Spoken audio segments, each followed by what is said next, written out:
ఒక అడవిలో బాసురకం అనే బలమైన సింహం ఉండేది. అది ప్రతిరోజు అడవిలోని జంతువులను విచక్షణ లేకుండా చంపేసేది. దీంతో భయపడిన జంతువులన్నీ కలిసి, మహారాజా, మీరే వేటకి రాకండి, మేము రోజుకో జంతువును మీ దగ్గరకు ఆహారంగా పంపిస్తాం అని ఒప్పందం చేసుకున్నాయి. ఒకరోజు ఒక ముసలి కుందేలు వంతు వచ్చింది.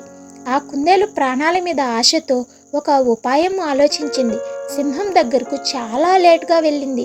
ఆకలితో ఉన్న సింహం గర్జిస్తూ ఎందుకు ఇంత లేట్ అయింది అని అడిగింది. అప్పుడు కుందేలు తెలివిగా, రాజా, నేను వస్తుంటే దారిలో మరొక సింహం ఎదురైంది. తనే ఈ అడవికి రాజునని, మిమ్మల్ని చంపేస్తానని అంటుంది అని చెప్పింది. కోపంతో ఊగిపోయిన సింహం, అది ఎక్కడ ఉందో చూపించు అని గర్జించింది.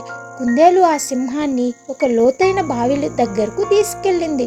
ఇందులోనే ఆ సింహం ఉంది రాజా అని చెప్పింది. సింహం బావిలోకి చూడగా దానికి తన ప్రతిబింబమే కనిపించింది. అది చూసి నిజమైన శత్రువు అనుకొని దాన్ని చంపడానికి బావిలోకి దూకి ప్రాణాలు కోల్పోయింది.